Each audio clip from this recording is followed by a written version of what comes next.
Souvent, quand on pense Institut du monde arabe, on pense moucharabier. On m'en parle aussi parce que beaucoup de gens sont tristes que les moucharabiers de Lima soient bloqués depuis près de 30 ans. Et lorsque je suis arrivé à la tête de Lima, j'ai pris la décision de trouver l'argent pour pouvoir restaurer ces moucharabiers et leur permettre de s'ouvrir et de se fermer en fonction de la lumière.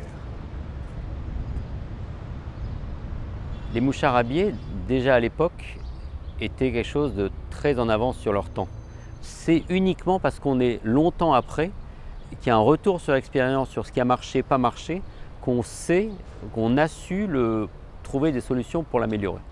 On a évidemment travaillé sur ce projet en concertation avec les architectes d'origine, donc Jean Nouvel et Architecture Studio, par respect de l'œuvre initiale. Et donc on a trouvé, après appel d'offres, en plusieurs prestataires, en Baudin-Châteauneuf, le bon partenaire pour travailler avec nous sur la restauration de ces moucharabiers. Aujourd'hui, ce qui a permis à Baudin-Châteauneuf d'avoir ce marché, c'est principalement nos connaissances mécaniques et notre capacité d'adaptation, c'est-à-dire pouvoir être très réactif dans un délai très court. On a 7 mois pour rénover 240 moucharabiers. C'est une course contre la montre quotidienne et effectivement, là-dessus, Baudin-Châteauneuf sort son épingle du jeu. Et ensuite, il y a la deuxième dominante dont on parlait, qui est la mécanique. Effectivement, il y a très peu d'entreprises aujourd'hui en France qui ont cette connaissance mécanique et cette capacité à intervenir sur des pièces minuscules qui sont assimilées à de l'horlogerie.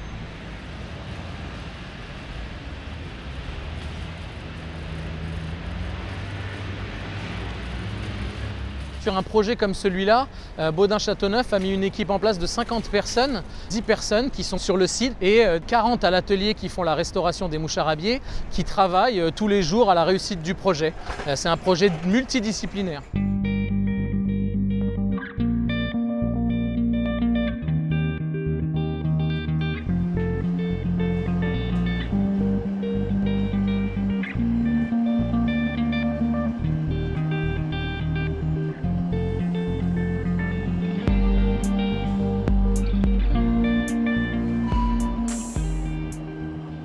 On a créé un atelier pour restaurer les moucharabiers de l'Institut du monde arabe.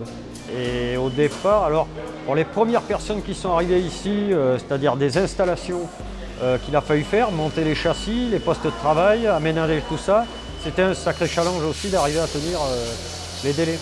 Parce qu'au départ, il a fallu découvrir tout ça, arriver à former aussi le personnel. Quand on se retrouvait face à un dysfonctionnement qui n'avait pas été détecté avant, c'est-à-dire qui n'est pas forcément au cahier des charges, c'est de trouver une solution et de voir pourquoi et puis d'arriver à les connaître par cœur, quoi. Parce que comme on l'a dit, comme c'est unique, on ne peut pas avoir à se dire ça se fait comme ça ou ça se fait comme ça. Il a fallu découvrir vraiment pour certaines personnes. Donc on a créé des binômes en mettant des personnes différentes ensemble pour qu'ils puissent se complémenter.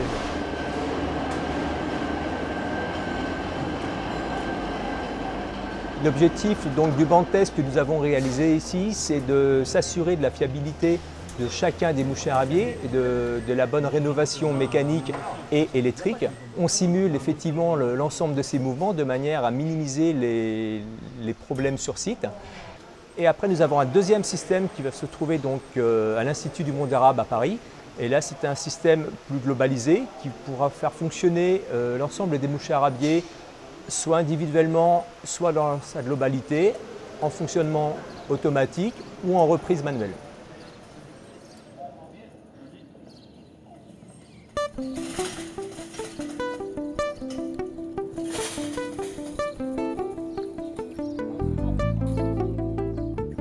Sur ce projet, il y a deux points qui sont très délicats et avec lesquels on doit, nous, s'adapter tous les jours. Le premier, c'est, on en a parlé, c'est le délai.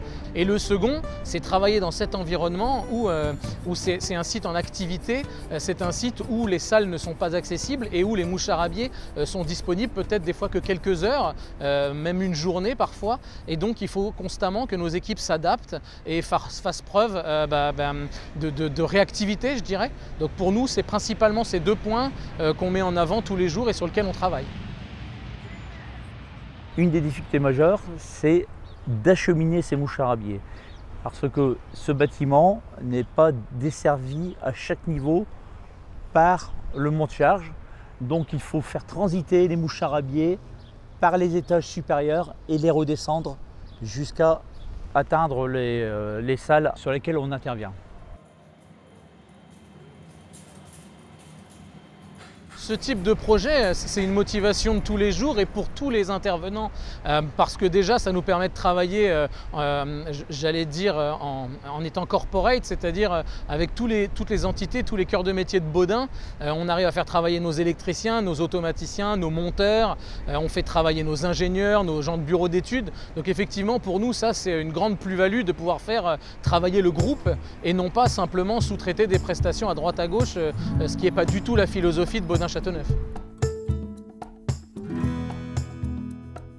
L'Institut du monde arabe a toujours évolué et on voit que là ce réaménagement, qui sont les seuls premiers gros travaux faits sur l'Institut du monde arabe, sont une volonté forte pour continuer à accueillir plus de monde, à trouver de nouveaux usages, à trouver de nouveaux publics et à continuer cette histoire et ce dynamisme du bâtiment.